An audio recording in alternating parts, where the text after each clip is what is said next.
Graça e paz, meus irmãos, estamos começando aqui mais um EBDcast aqui no nosso canal, seguindo aqui o conteúdo, as lições bíblicas, né, da revista da CPAD, né, falando aí sobre os ataques contra a Igreja de Cristo. E hoje nós vamos falar, né, sobre um tema, né, nada atual, a sutileza da relativização da Bíblia. E aí eu já começo a lançar a pergunta para você aí, depois você vai me responder aí ao longo da lição se a Bíblia pode ou não ser atualizada. Ou ela contém ou é a palavra. Vamos chegar aí uma resposta. A nossa intenção, pelo menos, é essa hoje aqui. Então, desde já eu quero que você já se inscreva aqui no nosso canal, deixa aí também o seu joinha, pega esse link, compartilha com o maior número de pessoas possíveis. Quando você faz isso, você nos ajuda a alcançar mais pessoas. Então não deixe de compartilhar, de curtir aí, que você estará sempre nos abençoando aí. Se você não conferiu, não acompanhou o EBDcast, os EBDcasts anteriores, eu gostaria que você procurasse aí na nossa playlist aí EBDcast, porque tem muita coisa lá que talvez você queira aprofundar, pensar. Por exemplo, nós falamos sobre sutilezas de Satanás contra a Igreja de Cristo, a questão da banalização da graça, da imoralidade sexual, da normatização do divórcio, do materialismo e do ateísmo, das ideologias contrárias à família, e agora falando sobre a relativização da Bíblia. Então tem bastante coisa para você conferir aí, que com certeza será muito útil para vocês. E se você também ainda não é inscrito lá no canal Palavra Viva, o link está aqui na descrição. E você pode também acompanhar lá as nossas mensagens. Toda quarta-feira tem lá uma mensagem abençoada da Palavra de Deus no nosso canal. Nós vamos rodar aí a nossa vinheta. Nós voltamos já já.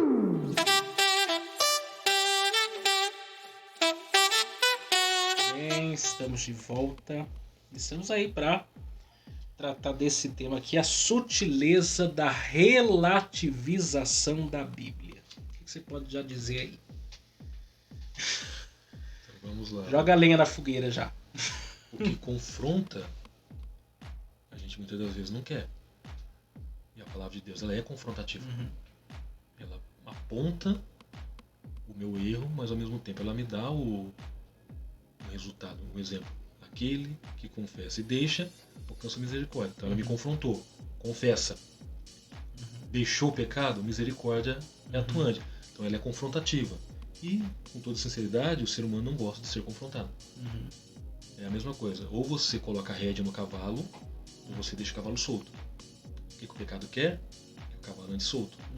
Não quer dar rédea para o cavalo. Então é muito mais convincente você viver numa situação em que você não é confrontado. Então a palavra de Deus, por confrontar, ela não é aceita. Até mesmo no contexto evangélico. Eu até vi um dizer, eu não lembro a pessoa, mas fizeram uma pergunta para um cara importante.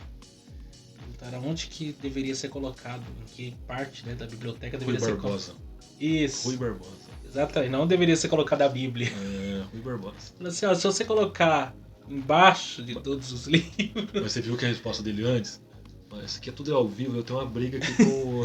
Ele tem uma briga com o fone. O fone não gosta de mim. Daí você continua. Ele falou assim, perguntaram para ele onde é que podemos colocar a Bíblia, que eles iam dar uma biblioteca para ele, iria inaugurar. Ele falou assim, pode colocar em qualquer lugar. Ela não vai deixar de ser Bíblia. Aí ele fala, se você colocar embaixo de tudo, ela vai ser fundamento. A base, exatamente. Isso é a base de tudo, toda a ciência, todos os conhecimentos. Se colocar no meio, ela vai ser o centro. Ela vai ser o centro de tudo vai girar em torno dela, tudo vai ser o dela. E se você colocar em cima de tudo, vai ser a coroa de todas essas coisas. Quer dizer, não tem onde você... Não, aí você vê como que é legal a fala do Rui Barbosa. Inclusive, é um excelente escritor. Sim. Muito bem... brasileiro. Muito bem requisitado. Se fosse hoje, seria muito bem requisitado para palestra. Aí você vê a fala de Spurgeon. Você quer conhecer todas as ciências? Não tem problema. Vai permanecer na Bíblia. Então você vê a finalidade da fala do Rui Barbosa, dizer, coloque ela em qualquer lugar. Ela não vai deixar de ser Bíblia, ela vai continuar tendo o mesmo poder de Bíblia, de palavra. E a questão, as ciências são necessárias? São. Porque é conhecendo as ciências que eu tenho condições de argumentar contra. Ou argumentar com a própria ciência. Mas o Spurgeon fala, conheça todas as ciências, mas permaneça na Bíblia. Então você vê, é confrontativo. Tem como nós vamos falar bastante sobre relativização da Bíblia, né? Porque as pessoas querem tirar o significado, a importância, a relevância, nós vamos perceber que não tem muito para onde correr, não. No que diz respeito à palavra de Deus, não tem muito para onde correr. O texto áureo aqui está em 2 Timóteo 3,16, né? Texto conhecidíssimo. Toda a escritura divinamente inspirada é proveitosa para ensinar, para redaguir, para corrigir, para instruir em justiça. Na verdade, em prática, a Bíblia é inspirada, inerrante, inefável. Palavra de Deus. Por isso não podemos relativizá-la. E o legal aqui da fala de Paulo é que olha, fugiu aqui. A expressão inspiração, a palavra inspiração, ela traz com sentido sopro. Emana de Deus, então tem vida, tem poder, tem... É até bom colocar isso aqui, porque eu sei que pode haver alguém aqui que está nos acompanhando que não creia que isso aqui é um livro sagrado, né? E tiraram, né? As novas, tiraram até a Bíblia Sagrada, né? Colocaram tanta coisa sagrada que é importante tirar. Não temos sacro. E tem pessoas que falam assim, mas Deus escreveu a Bíblia ou foram os homens que escreveram a Bíblia? Porque eles querem, alguns querem dizer, não, mas eu não vi Deus pegar uma pena e escrever a Bíblia. Como você disse que foi Deus que escreveu? Essa é a pergunta que alguns fazem. A gente usa o termo Deus escreveu, a palavra de Deus, no sentido de ter sido inspirada por ele, porém, as ferramentas. No sentido de ele inspirou não só os homens, como toda a história, né? Para que esse livro pudesse chegar à nossa mão e à sua vontade, né? Os seus atributos, o seu querer fosse revelado e hoje serviço de base para nós em tudo, né? É Deus revelando-se para a humanidade e deixando isso registrado. Nós falamos isso acho que lá no começo, né? Deus revelou na natureza, Deus revelou na história, na consciência do próprio homem e na palavra, na sua própria palavra, né? Inspirando homens. Ainda Pedro que diz toda profecia não é de particular, mas antes foi inspirada, tal. Quer dizer, havia um plano, um propósito de Deus em tudo isso que nós entendemos como palavra de Deus. E que é fato também que entra o fator fé, né? Porque se não houver a fé também não tem jeito. O crente... De qual que é o texto, a fé vem pelo ouvir. Exatamente, não tem como. Para muitas pessoas talvez não venham negar a realidade da Bíblia e da sua história, até mesmo olhando para a história secular mesmo, em que a Bíblia dialoga, né, com a história secular. Eles podem olhar assim, não consigo descartar a Bíblia nesse cenário. Porém, eles não vão atribuir questões espirituais. Por exemplo, você pega milagres, você pega... O fator espiritual eles arrancam. Eles leem só como um livro histórico sem um fator transcendente. Inclusive, alguns usam a Bíblia e histórias particulares para dizer assim, nossa, mas isso aqui não é Bíblia, é livro de terror.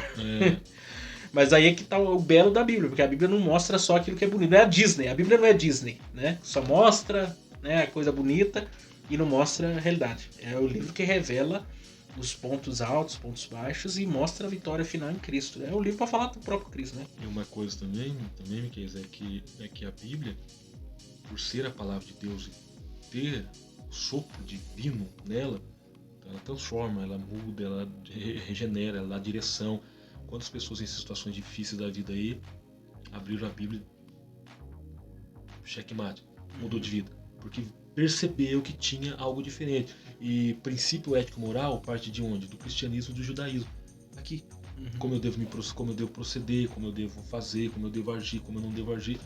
Então, quando a pessoa quer viver só no pecado, ela não quer que aquilo confronte. Ela não quer a Bíblia.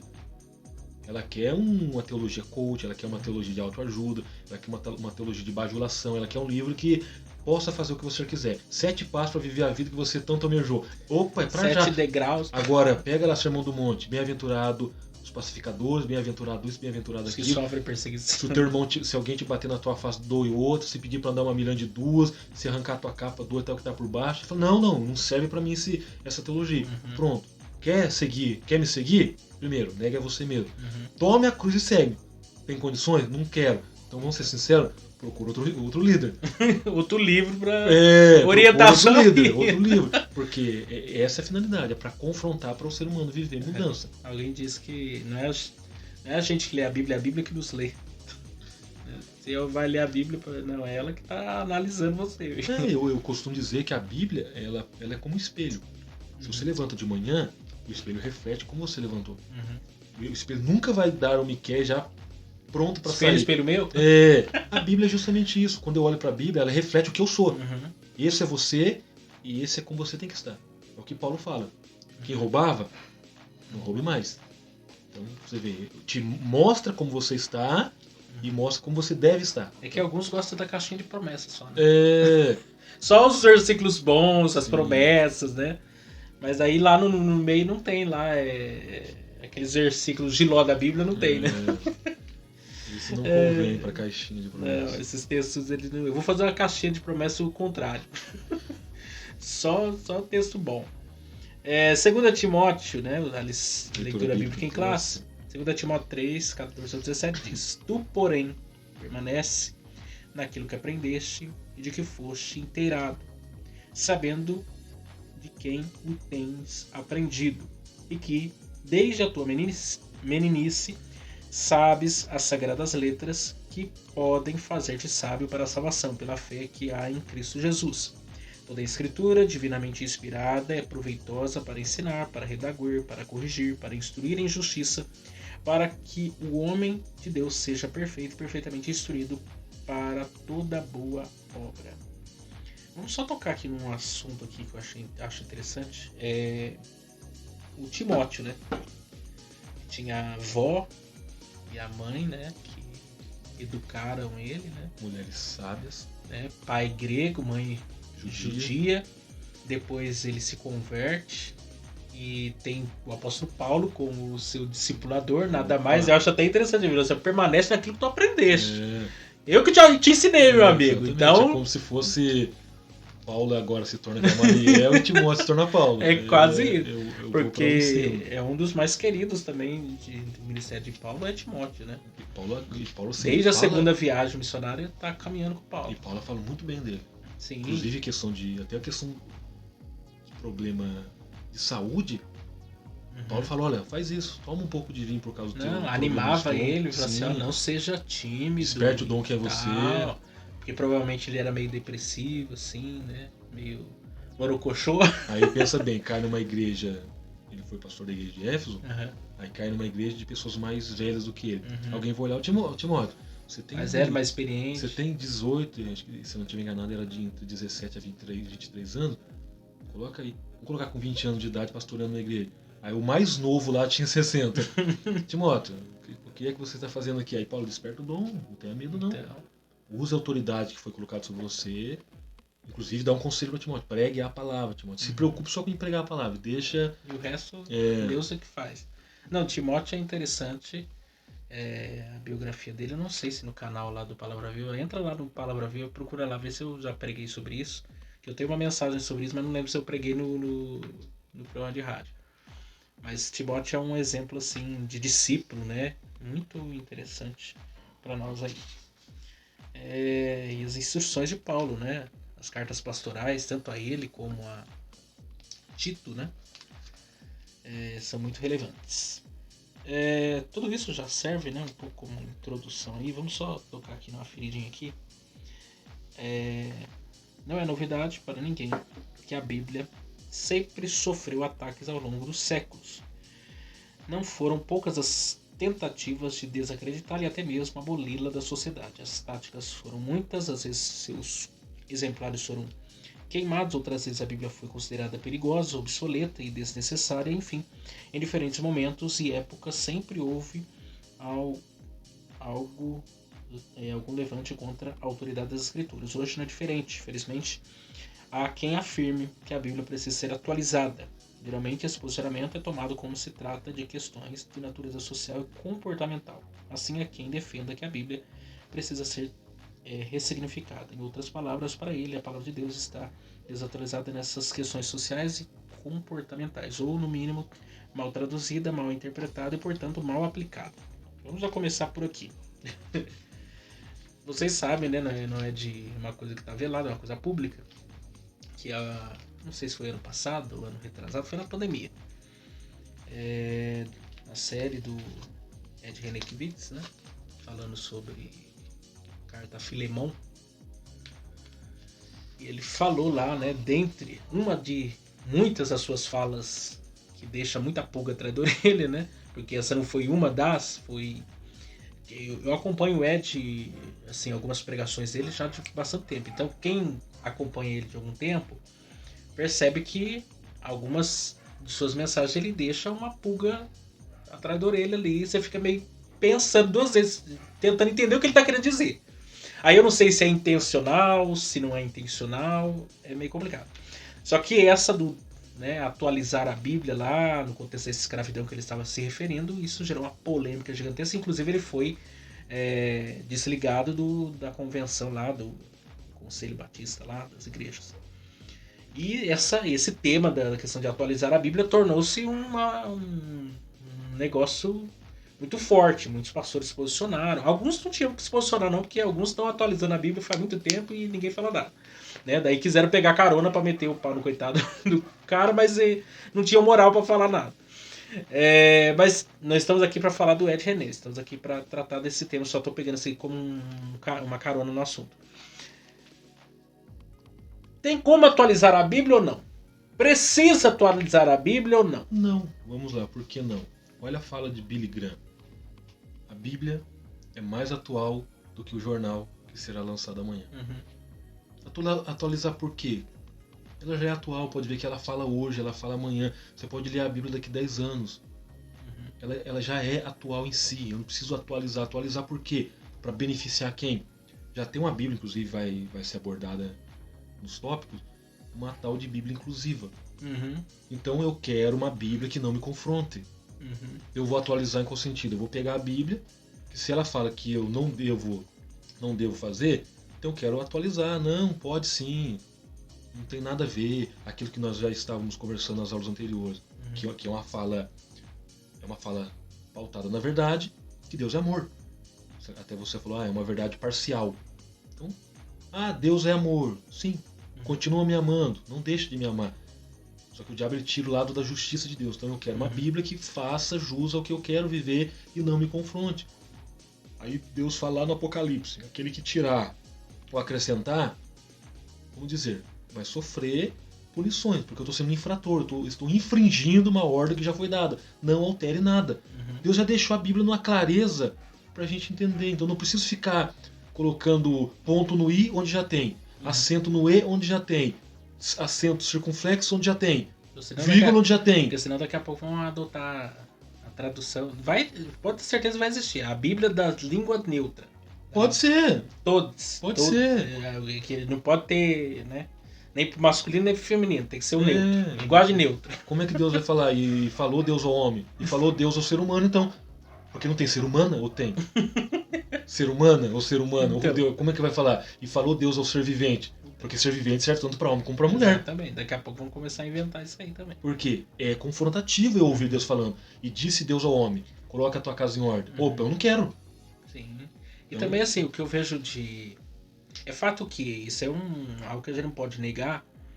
E é algo que a gente tem que agradecer também. Né? Que a igreja brasileira, não em sua totalidade, mas aquelas... Por exemplo, pegar a Assembleia de Deus que é a que nós pertencemos. É uma igreja que amadureceu com os anos. Sim. Né? Principalmente teologicamente. Hoje, em muitas Assembleias de Deus já se exige, né, que se faça um curso teológico. O pastor presidente... É muito difícil achar hoje um pastor presidente que não tem uma formação teológica, sabe, respeitável. Tem que ter. Para liderar outros obreiros, inclusive. Tem que ter.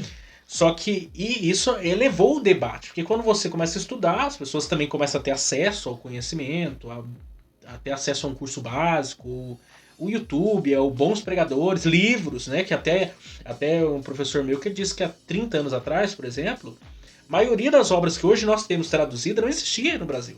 O camarada, para fazer um trabalho no seminário, ele tinha que saber o inglês, pelo menos, porque senão ele não fazia, porque tudo era inglês.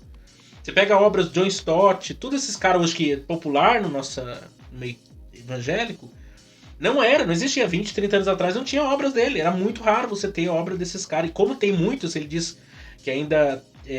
fora que tinha poucas editoras também, né? E como tem obras de grandes teólogos fora do país que ainda não chegou para nós na nossa língua. Então, hoje, o povo tem mais acesso, então elevou o debate. Né? O debate aumenta, a pessoa vai buscando, o debate aumenta. Só que com isso surgem contradições, que é o que acontece. Muita gente leva, em vez de levar certeza pro púlpito, leva dúvida. Nem ele já tem mais certeza de nada, ele tá em dúvida, tá em conflito. Por quê? Porque tá pensando, mas não tá buscando, tá confuso nas suas ideias. Ao invés de levar a água pro sedento, ele leva mais sede. Ele coloca até dúvida no que você tinha certeza. Será que eu tô com sede mesmo? E tem acontece, né? Tem até a fala de um escritor brasileiro, que ele é bem reconhecido no academicismo teológico. Ele falou, nós temos muito que aprender com os nossos irmãos pentecostais. Ele está falando dos assembleanos, porque mudou a mente, mudou a cabeça. Sim. Você trabalha no IBAD. Tudo bem, o Instituto Teológico das Assembleias de Deus. Mas meu professor disse, por exemplo, 30, 40 anos atrás, a maioria de uma sala de teologia eram tradicionais. Inclusive no IBAD, né? Inclusive, com certeza, de algum tradicional devia estar lá. Lá teve bastante, a maioria. Na verdade, o IBAD não é propriedade das Assembleias de Deus. Ele tem um nome, por ser, vamos dizer, o primeiro aí da denominação. Uhum. Na minha sala mesmo, nós tínhamos da pessoas de outras denominações. Batista. Uhum. Então você vai pegar gente batista, gente metodista, gente presbiteriana, que quer o seminário teológico pentecostal, porque ele, vamos dizer, ele gostou da grade curricular, gostou dos professores. Por exemplo, eu tive professor que era da Assembleia de Deus, eu tive professor que era do Brasil para Cristo, eu tive professor que era da metodista, presbiteriana, batista. E numa instituição com nome e Assembleia de Deus. Então pode ver. Bem mesclado. Exatamente. Agora, desde que a teologia ela seja bíblica, inclusive pode até soar estranho aqui, mas se fosse um padre formado em teologia, com doutor em teologia, que fosse ensinar o Novo Testamento e percebendo que ele está em coerência com a Bíblia, por que não ouvi-lo? Mas ele é um padre. Eu estou falando da questão teológica. Ele está me ensinando. Mateus é Mateus, Marcos é Marcos, João é João e Lucas é Lucas. Ele não fugiu disso. Ele não negou nenhuma questão referente a esses escritores. Uma coisa é você pegar um professor, seja o que for, católico ou protestante, que começa a negar. Olha, essa questão de Cristo não é bem assim. Opa, eu fico um pé atrás. Porque se toda a Bíblia fala de Cristo, eu tenho que entender que a Bíblia então, ela é centrada na pessoa de Cristo. Sim. Eu tive professor de várias denominações. Porque meu professor disse que anos atrás ainda era a procura do ensino teológico no meio pentecostal era pequena ainda, comparado à grandeza dos pentecostais no país. Sim. Hoje é o inverso. Hoje a minoria é do meio tradicional e a maioria é do meio pentecostal. A minha sala, por exemplo, dava a contar no dedo quantos eram tradicionais. A maioria, até inclusive da congregação cristã. Na nossa sala nós tínhamos pessoas da congregação cristã que estudava, gente de igreja neopentecostal que estava lá estudando teologia. Eu conheci duas pessoas então, da congregação cristã. O debate está elevando. Sim, eu conheci dois frequentadores da congregação cristã que estavam fazendo teologia. Aí você fica pensando, opa, para eles não é tão válido isso. Sim.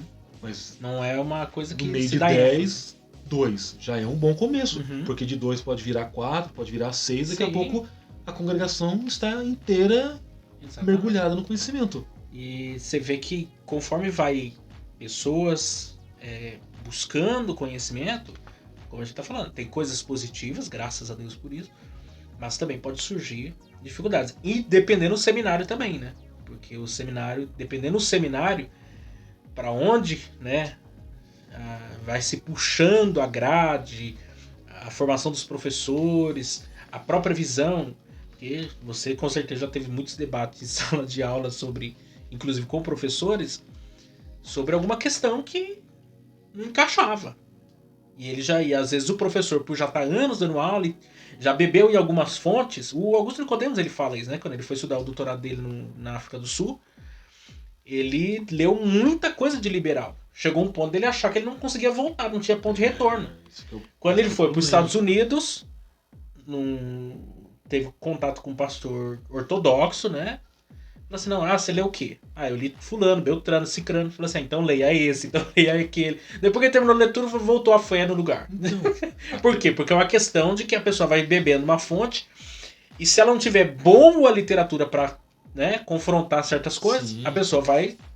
Até o pastor Hernandes Dias Lopes, ele fala que a teologia liberal, já que nós estamos falando de Bíblia, ela é danosa para a fé. Porque quando eu começo a negar cruz, sacrifício, divindade de Cristo, milagres, encarnação, milagres, ação sobrenatural, o que sobra?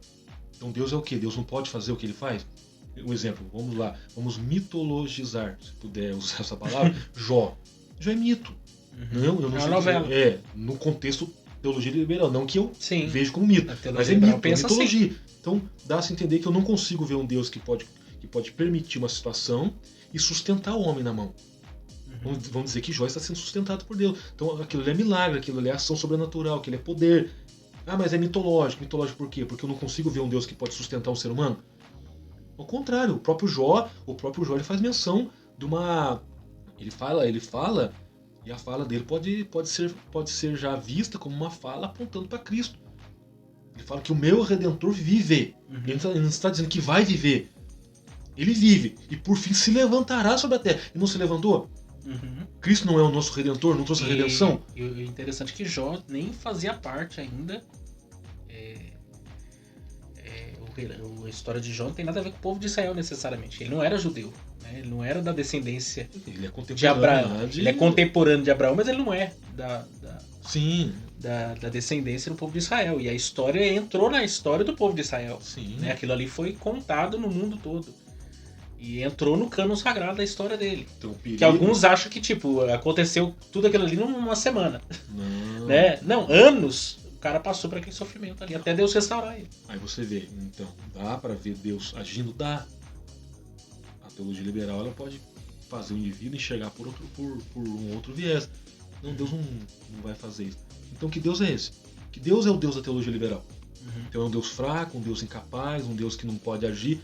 Ao contrário, o Deus da Bíblia é um Deus que pode agir e que faz coisas que transcendem. Muitos da teologia liberal acabam entrando numa redenção, uma busca de redenção na Terra, né? Não acreditam numa redenção pós-morte e acreditam que o negócio é aqui.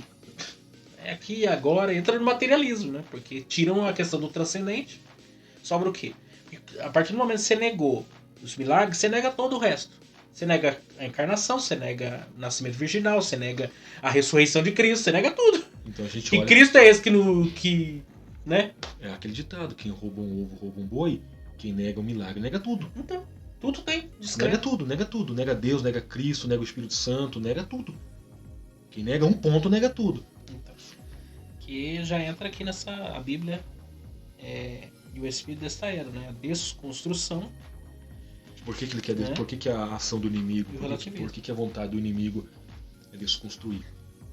Porque ele quer desconstruir a Bíblia para construir uma outra ótica. E ele quer construir essa ótica na ótica de quem está vendo. Porque quem está vendo a palavra de Deus com o olhar de uma linha inclusiva, ele não quer ver Deus confrontando. Ele quer um Deus liberal, que libera tudo. Então o diabo quer fazer o quê? Ele quer desconstruir aquele lado de Deus justo, que pune o erro, que faz o infrator pagar. Aí ele vem, desconstrói essa teologia, constrói uma outra teologia na ótica do pecador. Aí o pecador olha, gostei. Agora sim, agora tem uma Bíblia que me agrada. Então eu tenho que construir uma Bíblia que agrade o militante. É a que Bíblia da agrade mulher, o é a indivíduo. Bíblia do homem, é a Bíblia do corintiano, é a Bíblia de tudo. Exatamente. Aí daqui a pouco vai ter carta do apóstolo São Paulo ao Morumbi, aos crentes do Morumbi. Sede valente, não tema diante de seus inimigos. Por quê? Eu tenho que contextualizar, eu tenho que desconstruir. Você vai, né, tirando os pilares, né? Sim. E o que acontece quando eu estou desconstruindo? Você pega uma casa, construção, do alicerce, reforma em cima daquilo que já foi construído. Então vamos desconstruir? Como é que eu vou desconstruir? A não ser que eu tire tijolo por tijolo, todas as janelas, todas as portas, separo, e agora eu vou construir com aquilo que eu desconstruí. Então a vontade do inimigo é essa. Exatamente. Uma casa tem uma estrutura, né? Tem um esqueleto. Vamos colocar assim. Você tira o esqueleto. Aqui, por exemplo, aqui é um prédio. Tem vigas aqui. A pessoa vai desconstruir ela vai tirar, ela vai na onde? Ela vai na coluna, ela vai na base. Vai naquilo que é mais importante. Sim. Ela vai atacar com toda a força ali, porque ela sabe que se ela derrubar aquele ponto ali, todo o resto vai pra lá abaixo. Exatamente. E a gente tá vivendo isso de maneira muito descarada, né? O triste é que a gente vê a gente tá vivendo 2 tipos de ataque. Um de dentro pra fora e outro de fora pra dentro. Porque tanto o ataque de fora, né? Que já é natural, faz parte mesmo. Mas o problema é quando o ataque vem de dentro. Que é o segundo subponto. Do relativismo. ser relativo. Do lado relativo. Então tudo é relativo. Você vai pregar, Miquel, isso é relativo. Quando o crente começa a entrar nessa visão de relativismo, então a verdade absoluta, que é o próprio Cristo, a verdade absoluta, que é a própria palavra de Deus, que é o próprio Deus, eu deixo de lado. Então daqui a pouco eu vou acreditar na verdade do diabo, ou o diabo também fala a verdade, aí eu vou acreditar na fala de um ateu, vou acreditar em todas as demais falas. Sim, então não é uma verdade absoluta que me orienta. São verdades e mais verdade. Você tem a sua, eu tenho a minha e fica na sua, que eu fico na minha. O meu TCC da teologia foi falando, o artigo, né? Foi falando sobre a atemporalidade do evangelho no contexto pós-moderno. Sim. E aí nós atacamos a questão do relativismo. Por quê? Porque, primeiro, as pessoas têm um desconhecimento do que está acontecendo no seu tempo. Então, se eu não conheço o meu tempo, como é que eu vou saber onde estão as debilidades, as fraquezas, os problemas e como é que eu vou atacar? Eu preciso conhecer. E tem muitos pastores que não sabem. Você fala de modernidade, pós-modernidade, para ele é tudo a mesma coisa. Uma coisa é uma coisa, outra coisa é outra coisa. Uma coisa é madeira, outra coisa é isopor. Por quê? Porque falta um conhecimento. Falta pesquisar, estudar, conhecer o tempo que nós estamos vivendo. Se inteirar disso. E aí você tem o relativismo, que é um dos pontos dentro da pós-modernidade que tem sido aí. Que, na verdade, tem alguns filósofos que estão escrevendo livros sobre isso, que, na verdade, há uma grande preocupação no rumo que o mundo está tomando por causa disso. Sim. Você pega, aqui, você tem um celular, isso aqui é uma bolha. Né? Todo mundo tem seu universo aqui. Tem os gostos, os seus gostos estão aqui. Então você começa a ler o mundo a partir dessa perspectiva. Da sua ótica. Da sua ótica. Né? Você está dentro da sua própria bolha. Você pega outra pessoa, ela está vendo as coisas dentro da bolha dela. E isso vai formando... bolhas. Vai formando as pessoas, a maneira como elas interpretam bem o mundo. E aí alguns começam a se questionar, mas para onde nós vamos parar dessa forma? Porque é uma grande preocupação. Eu vou dar um exemplo bem básico. A indústria. Já há uma preocupação na indústria. O que vai ser da próxima geração? Por quê? Porque os camaradas não querem trabalhar na indústria. Igual a geração dos nossos pais, tal, que trabalhava horas lá e não saía da empresa, aquele trabalho pesado. Não, a garotada que tá saindo agora do ensino médio. Você acha que ela quer entrar dentro de uma empresa, ser sujo de graxa, trabalhar um monte de... Não, ela quer ar-condicionado. Ela quer fazer TikTok, ela quer uma vida... Quanto mais confortável, melhor. Uma geração fraca.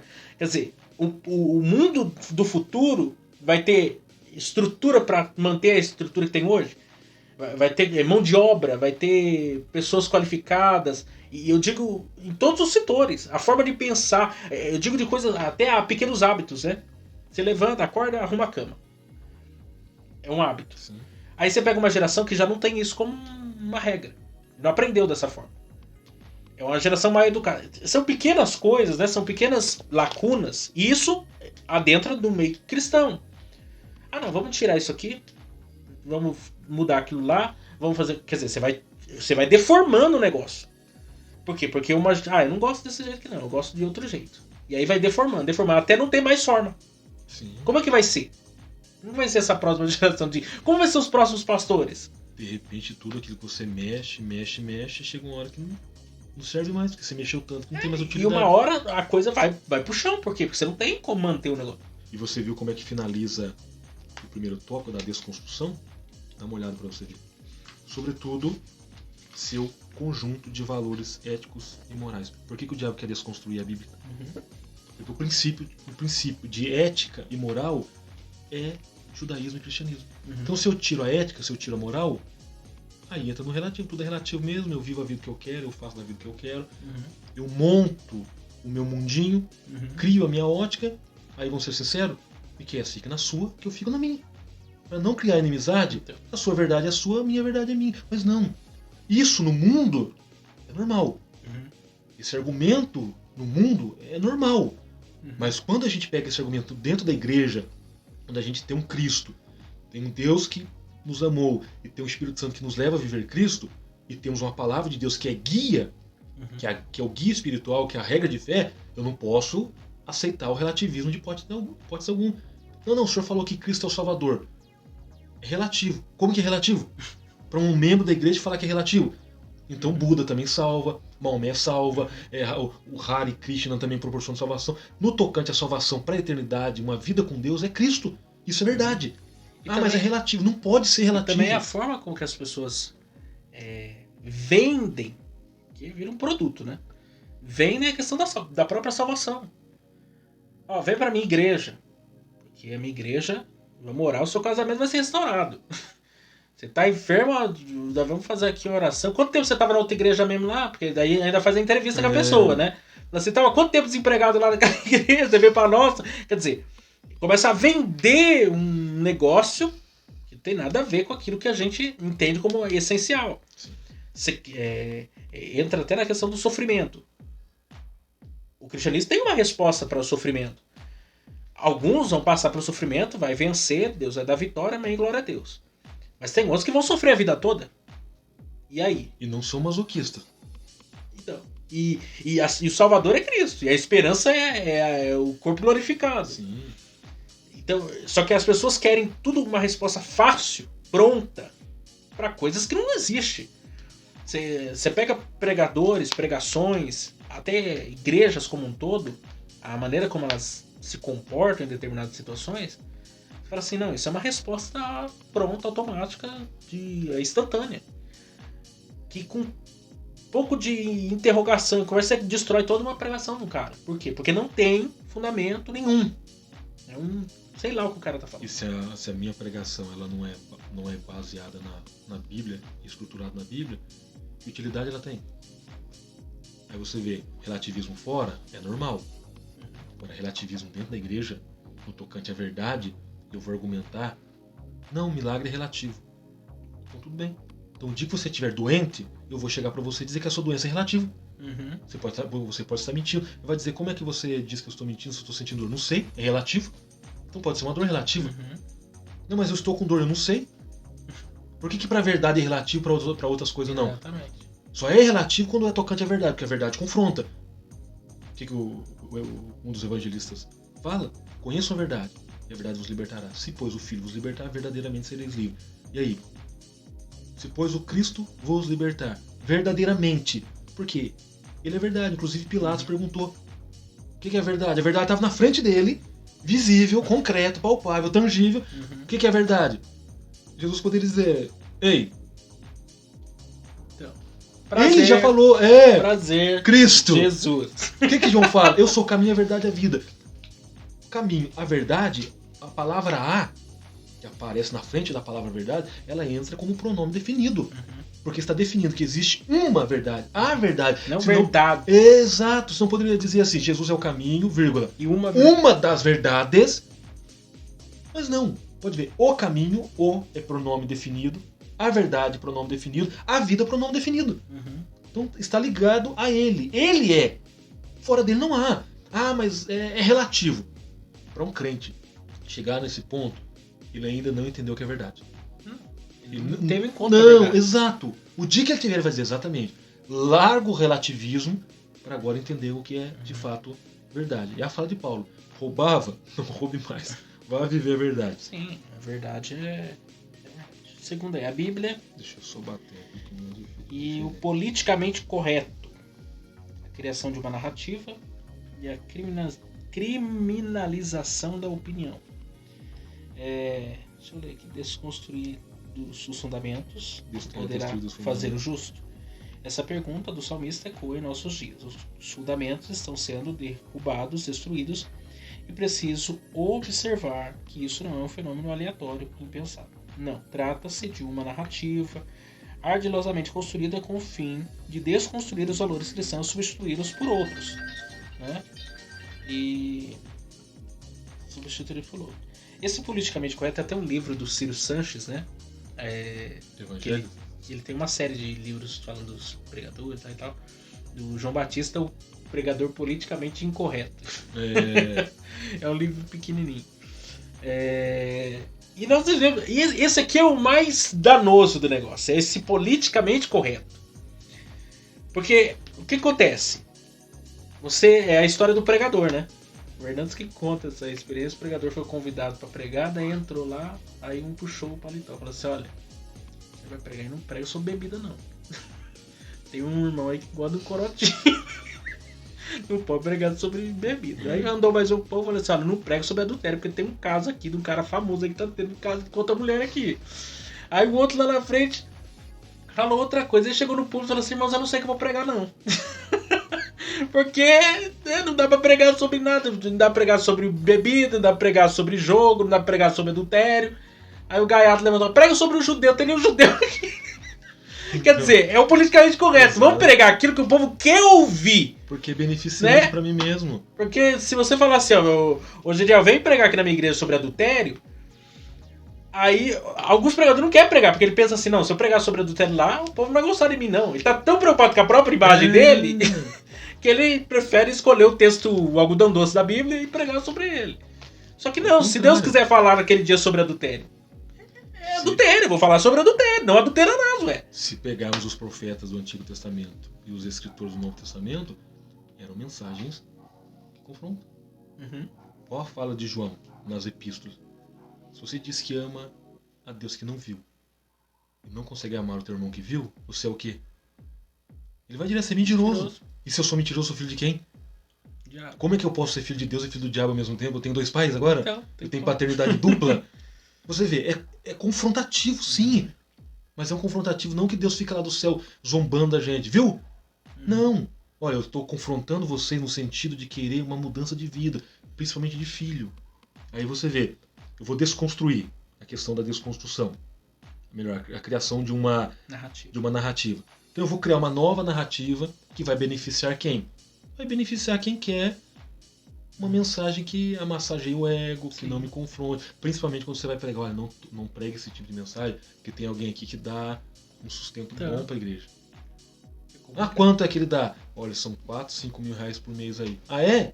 Então pode ser que a partir de hoje ele não dê mais nem um centavo.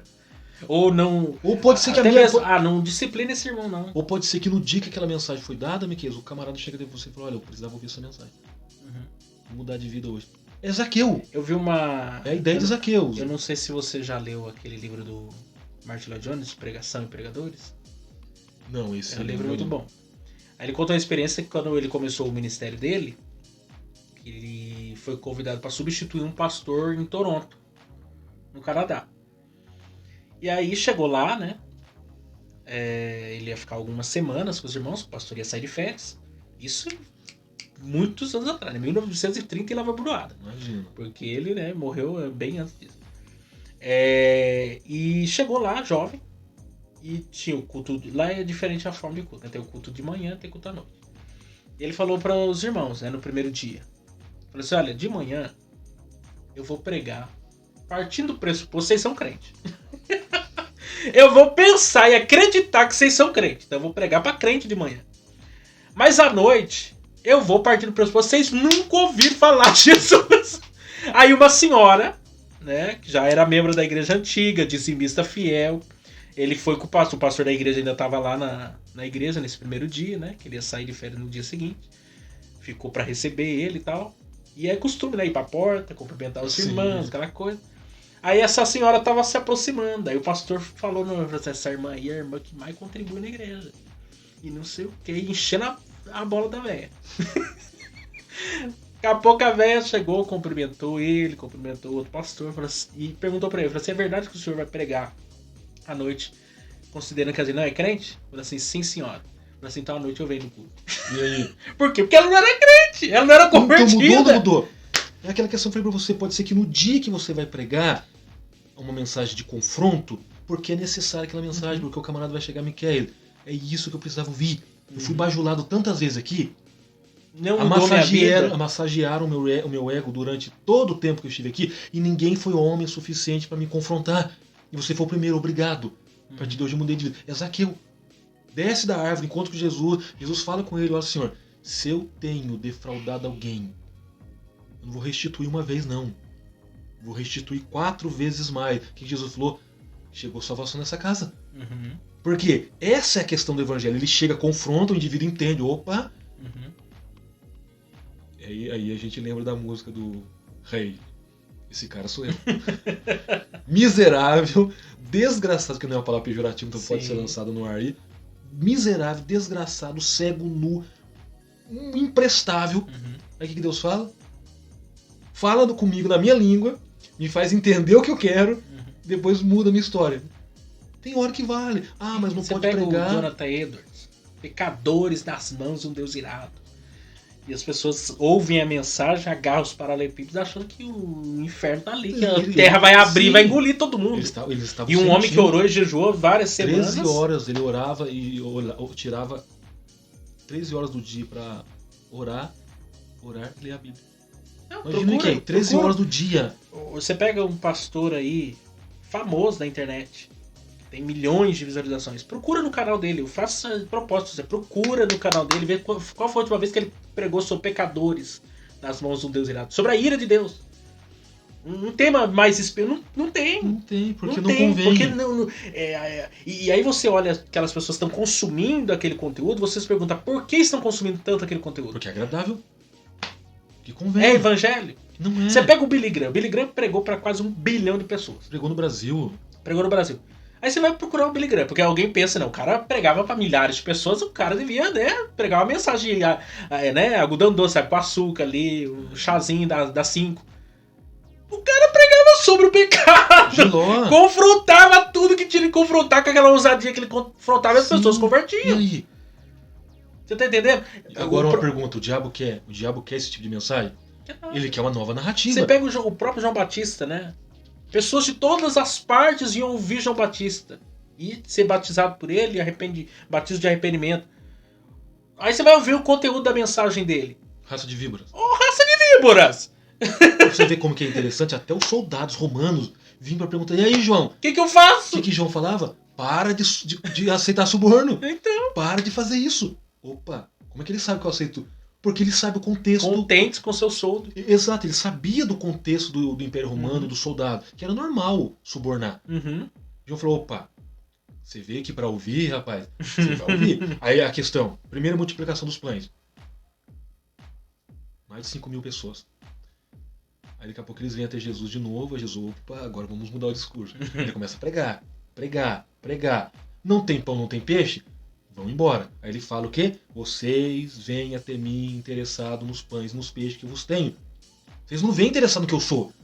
E começa o discurso. E a Bíblia fala na epígrafe, e o discurso duro de Jesus. Aí só ficam 12. Porque daí ficam os discípulos, provavelmente mais pessoas, mas os 12 estavam com ele. O que Jesus fala? Por que vocês não seguem os tais? Aí alguém fala, não. Indica, vamos usar uma outra fala aqui. Indica pra gente, os seus discípulos, alguém que seja igual ao Senhor. Indica, tem algum rabi, mestre, doutor, que seja Gamaliel, o tio dele, que seja alguém da linhagem de Gamaliel, que se compare ao Senhor. Tem alguém para que a gente possa ir? Não, então a gente vai ficar. Então eu prefiro o discurso duro, que me mantém firme para a eternidade, do que um discurso mole que me manda para o inferno. E o que a gente tem hoje? Uma narrativa muito mais voltada para moleza, aí gera uma igreja fraca, raquítica, esquelética, cristal. Que cristal você bateu, o dedo quebra. Não,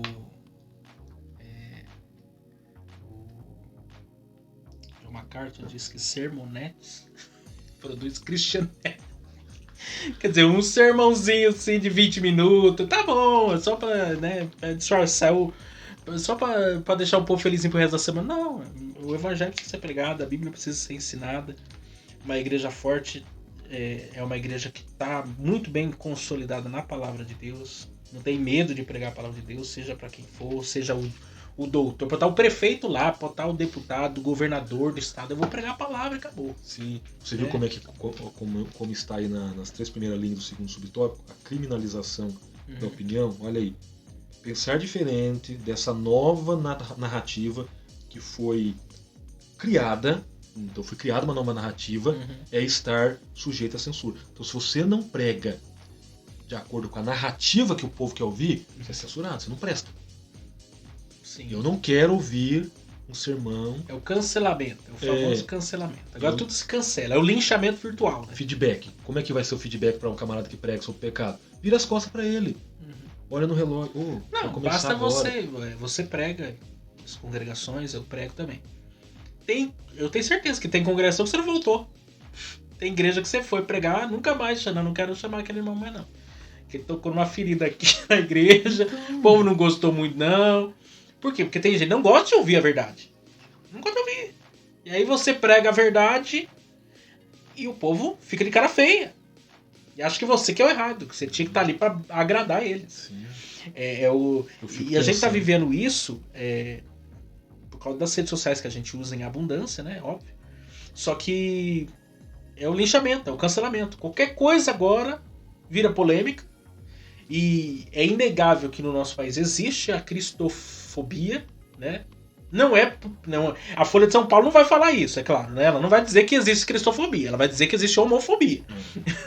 Que existe, sei lá, qualquer outra coisa, mas cristofobia não é legal essa palavra para usar a favor dos cristãos.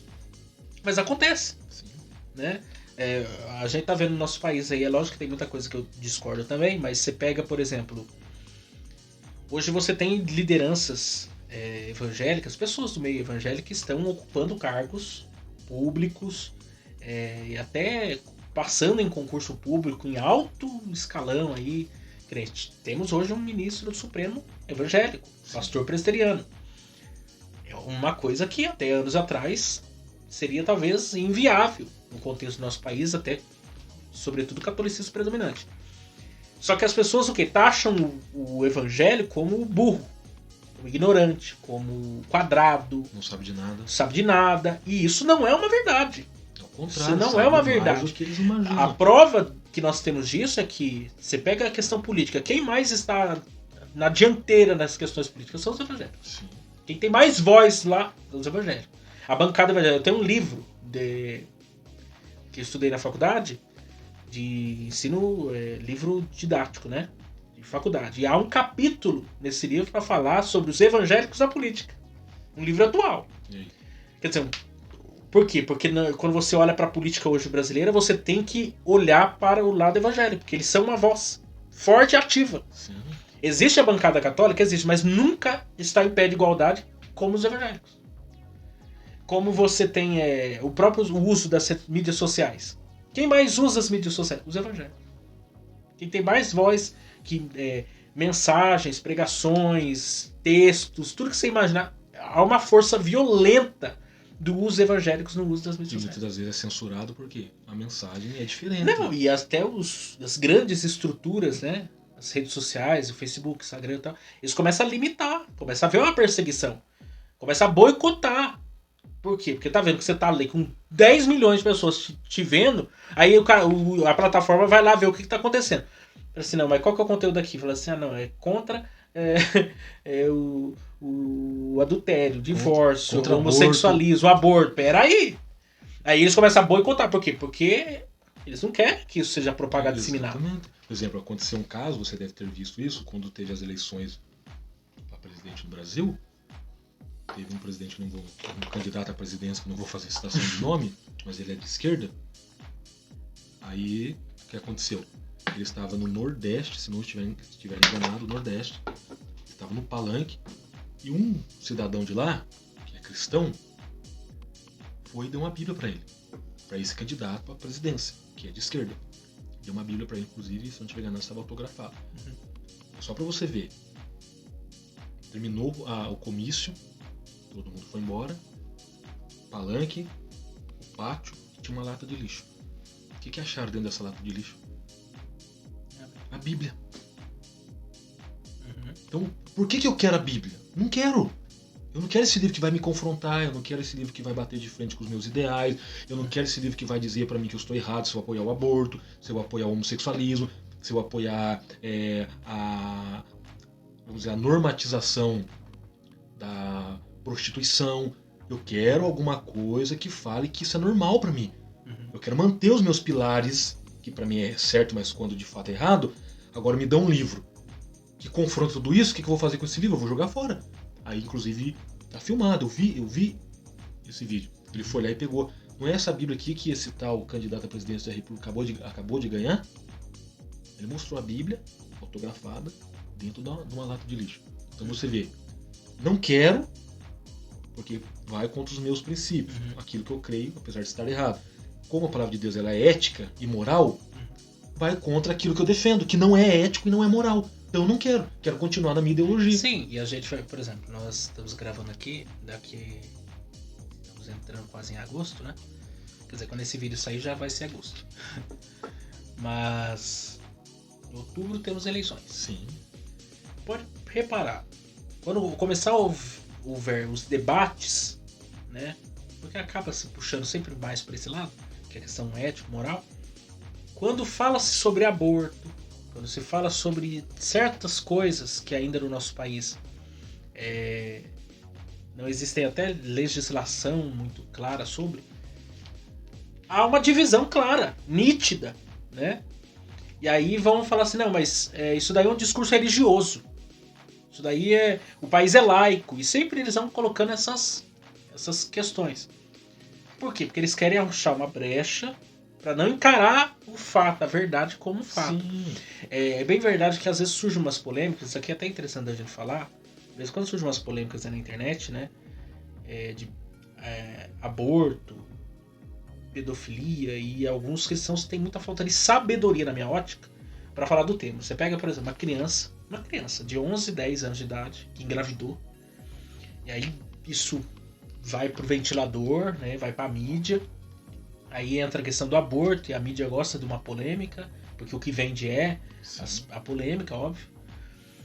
E aí surge cristãos defendendo o não aborto, e é um óbvio, é um claro, só que na hora de se expressa equivocadamente. Porque na verdade a gente tem que analisar os dois fatos ali, tanto a violência, né, uma criança, pedofilia. Uma criança, 10 anos, uma criança, você imagina uma criança de 10 anos. Sim. Você tem que olhar todas as causas e pensar muito bem o que você vai falar, porque na intenção de defender você está causando um outro problema. Vamos analisar as coisas. É a mesma coisa, o camarada que tem 13, 14 anos, tira a vida de um trabalhador, aí ele vai pra mídia, a mídia entra como defesa, a mídia acaba sendo, vamos dizer, um advogado para defesa. Qual é o argumento? Ele é vítima da sociedade. Quem que foi vítima aqui? O assassinato, o assassinado ou o assassino? E o assassino tem toda aquela regalia, tem toda aquela proteção. E o camarada que foi morto? E o pai de família?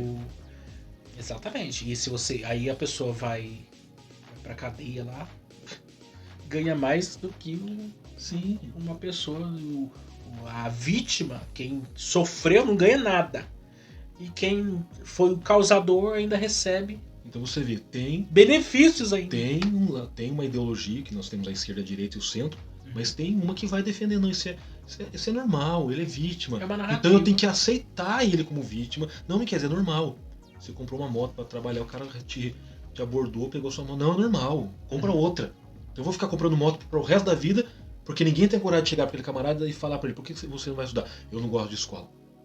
Então, por você não gostar de escola, eu tenho que aceitar que todas as vezes que você me roubar, eu tenho que levantar as mãos e ver isso como normal. Eles defendem isso. Por que eles não dizem pro camarada estudar? Então você vê, a narrativa do diabo é qual? É contra ética e moral. Eles querem tirar pra virar baderna. Sim, porque você tira valores. Anarquia. entra numa É a anarquia. casa que não tem dono. Exatamente. Vamos lá. Terceiro, A Bíblia e o outro evangelho. Uma nova metodologia, novas teologias.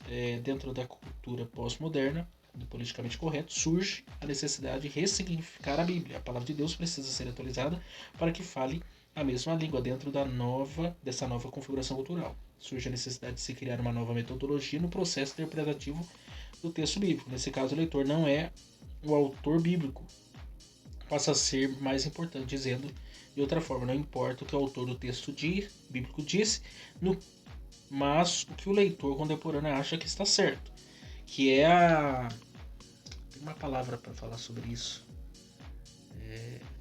A pessoa lê, é uma interpretação pessoal, né? porque tem aí, na teologia nós temos a exegese, Sim. que é o fato certo, e tem a exegese, que é o fato errado. E aí tem a questão da exegese social ou pessoal, aquela exegese que eu vejo no texto, que o texto quer dizer, e se eu quero que o texto fale bem, ele vai falar, se eu quero que o texto fale mal... A exegese é tirar o que está no texto. Extrair a do fundo. exegese é colocar o que não está lá. A pessoa vem com uma cosmovisão, né? Cosmovisão é uma lente, você tem uma lente de interpretação, e aí você vai lá e lê a Bíblia.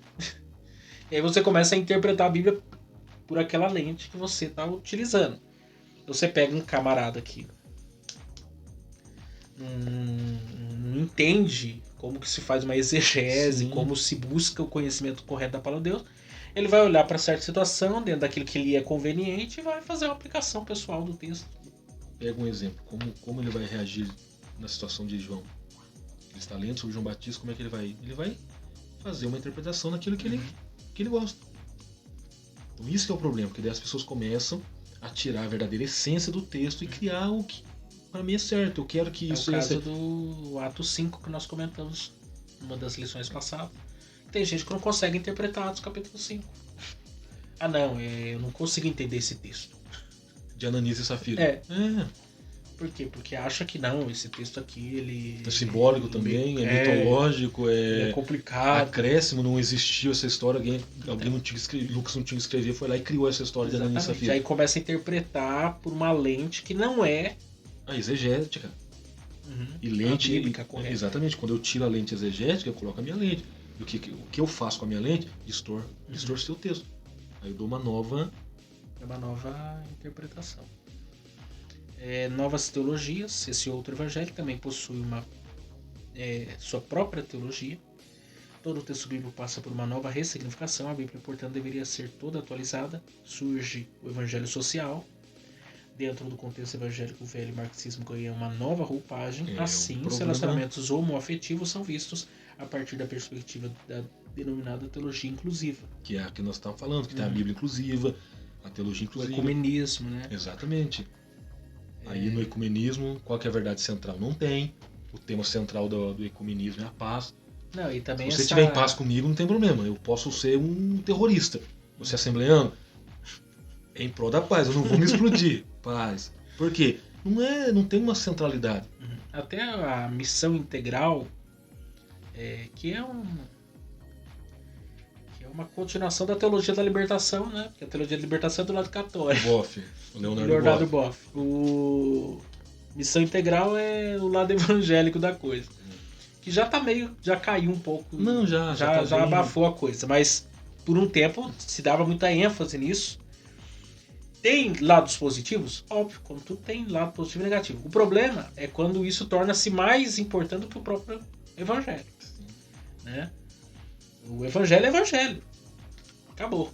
A palavra precisa ser pregada, tudo precisa ser pregado. Só que, porque aquele negócio, é o equilíbrio de Atos capítulo 6. Sim. Né? Atos capítulo 6, eu acho que deixa bem claro isso. Você tem as demandas da igreja, muita coisa para ser feita, precisa de uma organização ali, daí que vai surgir os diáconos, né? Porque tem muito trabalho e pouca gente para trabalhar. Só tem os apóstolos para administrar. Daí eles estão dividindo o tempo deles entre cuidar das mesas e pregar a palavra. Que é o que eles mais deviam fazer. Não conseguia mais nem orar nem buscar a palavra, porque ficava alimentando as mesas. Fala assim, não, precisamos de gente para trabalhar com a gente. Aí institui os diáconos. Para quê? Daí o verso 4 diz: quanto a nós nos dedicaremos à oração e ao ministério da palavra. Quer dizer, eu não posso colocar a pregação da palavra de Deus, a oração, a vida espiritual em pé de igualdade com qualquer outra coisa. Não. Até mesmo o próprio Cristo, os pobres sempre terão convosco. A igreja sempre vai ter pobre para alimentar, sempre vai ter missão para fazer, sempre vai ter coisa para trabalho que não falta. Só que nunca isso pode estar em pé de igualdade com a pregação da palavra de Deus. O ensino da escritura, nunca, Porque jamais. é a palavra de Deus que vai orientar porque o que a gente tem que liberta, fazer. é o que transforma a vida. O que adianta eu alimentar fulano de tal se ele não alimentar o físico dele, se o espiritual tá... É o que eu falei, a fala da primeira multiplicação. Jesus multiplica pães e peixes, daqui a pouco o pessoal vem até ele, esfomeado de novo. Continua com fome. É o que Jesus fala, não vou dar peixe Aí e pão. Ele só eu vai sou o pão multiplicar. da vida, mano. Exato, ele só vai multiplicar depois. Mas naquele contexto, não tem pão hoje. Não tem, então eu não vou ficar com o senhor. Hoje tem. Palavra viva. Pão vivo, comida, alimentos. Inclusive o próprio apóstolo Paulo fala que ele queria dar uma comida mais pesada. Ele diz, porque vocês são crianças ainda, eu tenho que ficar dando leitinho para vocês. Não sei até quando. Então é a questão, se eu não alimentar uma igreja com a palavra, dá problema. Não, e se eu colocar qualquer outra coisa que não seja a palavra, a sensação de que há uma necessidade que precisa ser preenchida sempre vai ter. Daí a pessoa pensa, eu acho que eu preciso fazer mais tal coisa, preciso de mais evento, preciso de mais congresso, preciso de mais não sei o quê. Não, o que precisa é a pregação fiel da palavra de Deus, o compromisso com a palavra. Se isso acontecer, as demais, até mesmo, tem um pastor conhecido nosso, que ele tem ele tem um entendimento seguinte: se o pastor prega seriamente, biblicamente, os membros não vai ficar no gabinete dele o tempo todo pedindo aconselhamento, não. Isso diminui até o trabalho do pastor no que diz respeito ao aconselhamento pastoral. Porque tem crente que é um bebê, né, espiritual. Brigou lá com a esposa, gabinete pastoral. O filho não passou na escola, gabinete pastoral. O cachorro tá doente, chama o pastor pra fazer oração. Você tá entendendo? É umas coisas assim que você fala assim, mas peraí, gente, eu tô pregando o que aqui nessa igreja em nome de Jesus? Quando não ligam pro pastor, o senhor está no gabinete? Sim, é que eu preciso só fazer uma pergunta. Eu troco ou não de bicicleta? Me dá uma direção aí. Eu troco ou não o pneu do carro? O pneu do carro tá como, irmão? Já deveria ter trocado. Você nem tá entendendo? Vai na de Pascoal. É de uma imaturidade, Sim. é uns crentes de uma imaturidade espiritual tão grande que o pastor o tempo inteiro precisa estar intervindo. Mas por quê? Porque falta palavra e ensinamento correto. Agora, quando precisa, o pastor tem que estar lá. Isso é óbvio. Exatamente. Só que tem coisa que chega a beirar uma... E eu não tô falando de... Você sabe que eu não tô brincando. Tem gente que chama pastor pra orar pra cachorro que tá doente, gente. Pra ungir o cachorro. Você tá entendendo? A gente tem esses absurdos. Não é se duvidar. Mas é a questão. Então é o conselho de Paulo a Timóteo. Prega a palavra. Inclusive tem um livro do John MacArthur. O Evangelho de Deus. Aí tem um livro, inclusive, do Augusto Nicodemo, A Suficiência de Cristo, que ele prega, ele escreve esse filme de Colossenses. Cristo.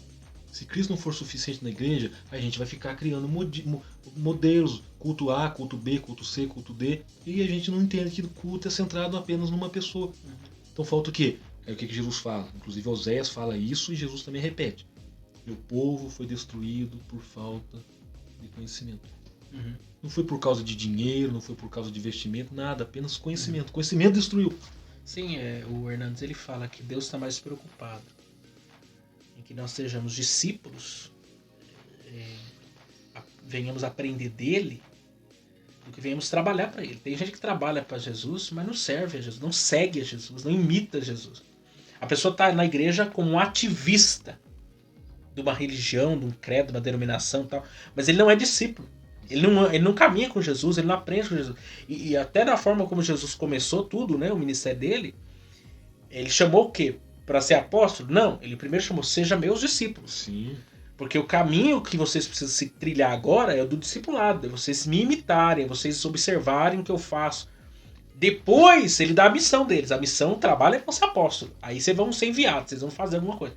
Mas primeiro eu quero que vocês tenham relacionamento comigo. Por isso que ele... E tem um monte de gente assim na igreja, que ele às vezes nasceu, foi criado na igreja, não conhece nada de Jesus, nada de evangelho, nada de nada. Se você perguntar onde está Ageu na Bíblia, ele fala assim, Ageu? O que é Ageu? Sonfonias, nossa, esse cara existe? O cara procura sonfonias lá no Novo Testamento. Por quê? Porque não aprendeu de Jesus. E quando não acha que fica nervoso com a Bíblia. Aí folhei toda a Bíblia assim. Será que... Põe de ponta cabeça pra ver se acha o nome. Mas aí o irmão acha, agora achei. Aí vai pelo número, página 1128, ele acha. Coisa simples. Então, porque não aprendeu de Jesus. Sim. E aí tá na igreja servindo, dizendo servir a Jesus, mas não conhece esse Jesus que diz servir. E esse é o problema. E você me fez lembrar qual que é a fala de Jesus. Inclusive em Mateus ele aborda isso. Senhor, Senhor, fizemos isso, fizemos isso, fizemos isso, fizemos isso. Tem uma lista lá que Jesus falou. Mas vocês não teve relacionamento com vocês são de onde? Parece mentira, não parece? Mas Jesus conhece pelo fato da presciência. Mas ele está dizendo o quê? Eu não conheço vocês como vocês deveriam ser conhecidos como discípulo, como alguém que viveu, que me serviu. Então eu não conheço vocês vocês são de onde? Não, nós pregamos no teu nome, mas você andou comigo? Não, mas nós falamos no teu nome. Não, mas o demônio que saiu lá não saiu no teu nome? Sim, saiu. Eu vi. Eu sou presciente. Eu não conheço vocês não, vocês são de onde? Pô, parece uma coisa ilógica. A presciência de Jesus conhece tudo. Mas ele está dizendo, eu não vos conheço. Não vos conheço porque vocês não encaixaram a vida de vocês no meu padrão. Então eu não conheço vocês como discípulo. Aí é duro. Porque pregou, expulsou, fez um monte de coisa e acabar ouvindo a própria boca do próprio dono da palavra. Eu não conheço vocês. Não, ele nas cartas da Asa Menor, eu conheço as tuas obras. E aí? Sei quem você é. Sei quem você é. Aí falar que não conhece, daí é estreito. Pra gente descontrair, que inclusive não tem até um filme, eu sei que você fez no verão passado. Então, e aí? Então. É bem aí. Na verdade, a vida da gente, Miquel, ele é um filme. Sim. Que a gente deve ter lá os scripts na vontade do Cristo, não na minha vontade. Então, cada script, cada vez que ele... Cena 2, não é a minha vontade, é a vontade dele. Que eu tô fazendo pra ele, eu estou dentro do cenário dele. E parece que as pessoas não entram no cenário dele, mas ainda querem viver o contexto do próprio indivíduo. Aí Jesus fala, não, quer seguir, quer me seguir? Então fala o seguinte, primeiro, nega você, negou? Agora tome sua cruz, agora você segue. Dá pra seguir? Jovem rico, vai lá, vende tudo. A mensagem, Jesus estava pregando a palavra, vai lá, vende tudo. Ele falou, não, bobeira, vender pra ficar pobre? Pra andar de chinela havaiana, eu quero andar de Nike. Pra andar de jumentinho, eu quero andar de Ferrari, não quero esse evangelho. O que Jesus falou? Não serve. Só pelo fato de ter respondido assim, já são 36, dizendo 20 e 36. Acelerar. Não, agora já tá no... A Bíblia é sempre a tua palavra de Deus, revelada por Deus. Que inspira. Que é a conclusão aqui já que nós estamos do tema. Esse é o ponto, né? A gente explanou tudo isso aqui para chegar nessa conclusão, que é o fato. A palavra de Deus não precisa sofrer ajustes, atualizações, não precisa colocar confete nela. Exatamente. Colocar um lacinho para ficar mais bonito, que ela já é suficiente. A palavra de Deus é suficiente para dar solução para a vida do homem. Às vezes eu penso que falta uma praticidade quanto a isso. É fato que existem igrejas mais comprometidas, sérias, dessa forma, né, como o crente comum, né, busca mais conhecer a palavra de Deus, né?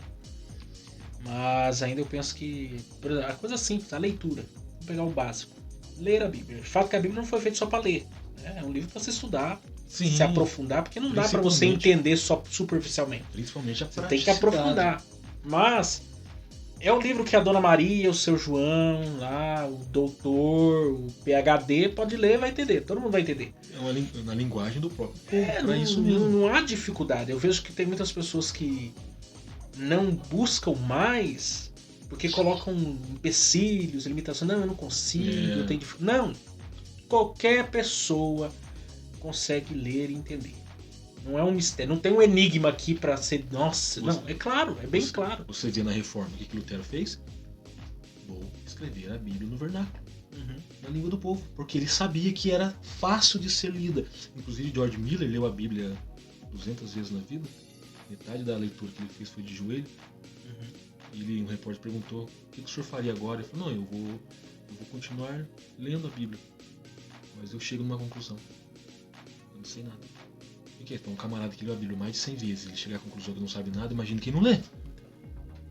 Aí fica naquela, vai tentar procurar Ageu no final do Apocalipse, vai tentar procurar Apocalipse entre os profetas menores. É uma inversão, parece que a Bíblia dele é igual aquele pregador que eu falei pra você, que ele foi chamado para pregar e ele folheia a Bíblia, ele começa a ficar...